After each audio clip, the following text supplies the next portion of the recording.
even if I did not. Season 2 of The Sandman dives deeper into the mythic and emotional depths of Neil Gaiman's universe, chronicling Dream's path toward change, regret, and reconciliation. The season adapts major arcs from Season of Mists, Brief Lives, and The Song of Orpheus, exploring the consequences of power, family dynamics among the Endless, and the challenge of transformation. Where Season 1 was about reclaiming control, Season 2 is about letting go. The story opens with Morpheus, also called Dream, reflecting on past mistakes. Having rebuilt the dreaming and restored his realm, he now confronts a personal reckoning. His millennia-old punishment of Queen Neda, the mortal woman he once loved and condemned to hell for rejecting him. His introspection is interrupted by a summons from Destiny, the eldest of the Endless, calling for a rare gathering of their siblings. This sets the narrative in motion. The Endless, Destiny, Death, Dream, Desire, Despair, and Delirium. Notably absent is Destruction, who abandoned his duties centuries ago. At the heart of the meeting lies a prophecy, cryptically delivered by the three fates. A king will forsake his kingdom, life and death will clash, and the oldest battle will begin anew. These words unsettle Dream, especially when Desire stirs the pot by reminding him of Neda. It's a strategic jab, yet effective. Guilt and longing move Dream to act. He announces his intent to descend into hell and rescue her, a decision loaded with cosmic risk and personal vulnerability. Upon arriving in hell, Dream discovers it deserted. Its former lord, Lucifer Morningstar, has vacated their post and realm. Lucifer greets Dream with unnerving warmth and unveils their decision to abdicate, not out of defeat but of exhaustion and defiance. Hell, they say, was never a gift. It was a sentence. As a final act of rebellion, Lucifer hands the key to hell to Dream, knowing full well the chaos that such a gesture will unleash. This power transfer becomes the fulcrum of the season's first arc. Suddenly, Dream is not just a ruler of dreams, but the reluctant owner of hell. A position that draws cosmic attention. Gods, demons, fairies, and celestial beings flock to the dreaming, each vying for control of the underworld. Among the contenders, Odin, flanked by Thor and Loki, representing the Norse pantheon, Azazel, a horrific demon who threatens Dream with open war, emissaries from chaos and order, Susano Onomikoto, and fairy nobles Cluracan and Euala, who offer a subtle bargain: keep hell empty, let it rot, and maintain neutrality. Each delegation arrives with veiled threats or tempting bribes.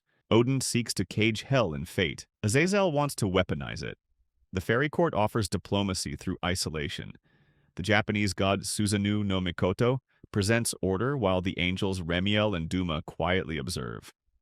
Dream, ever the strategist, listens but withholds judgment.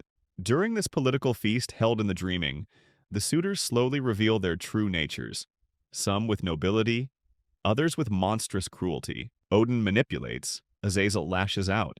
In a dramatic turn, Thor mocks a demon named Merkin, only to be swiftly and humiliatingly put in his place. Throughout it all, Dream remains composed, weighing cosmic balance against ethical responsibility. Ultimately, he makes a bold and controversial decision. He entrusts the key to hell, not to gods or demons, but to heaven itself. Remiel and Duma, silent until now, accept the burden. This choice outrages Azazel, who attacks, prompting Dream to imprison him in a glass sphere within the dreaming, a chilling reminder of what happens to those who overreach.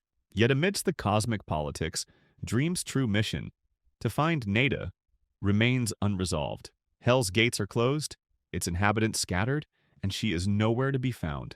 Dream is left with a burden heavier than the key, the knowledge that his search is far from over.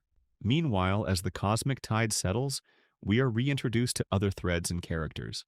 Dream visits Hippolyta Hall and her newborn child, Daniel, conceived in a dream. The emotional center of the season, however, emerges in the second half.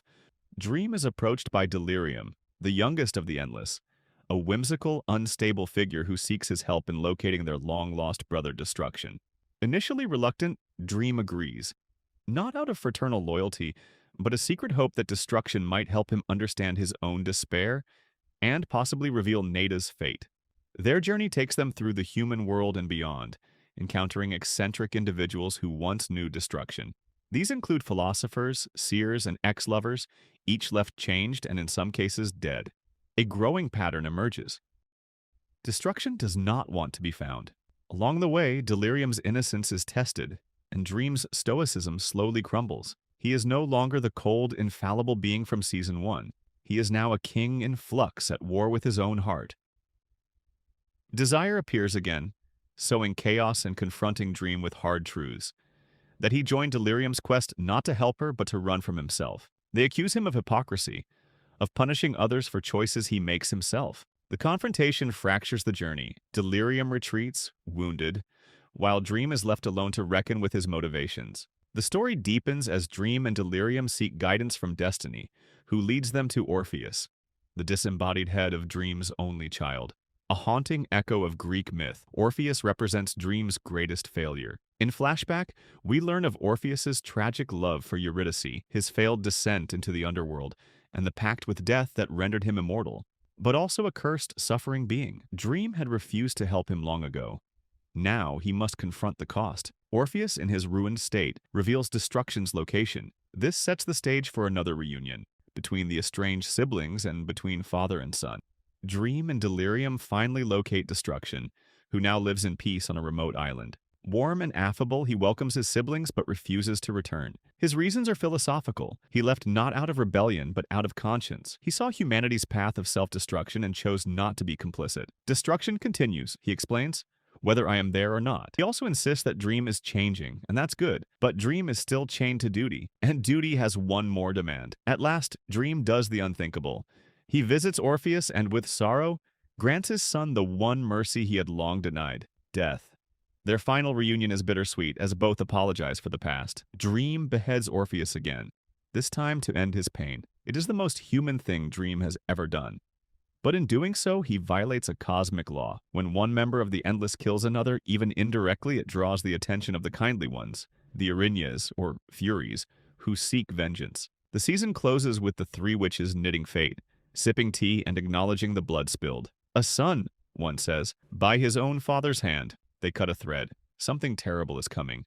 Dream returns to the dreaming, tired and altered. He tries to wash the blood from his hands, literally and metaphorically, but it does not fade. If you love this recap, don't forget to like, subscribe, and hit the bell for more deep dives into your favorite shows.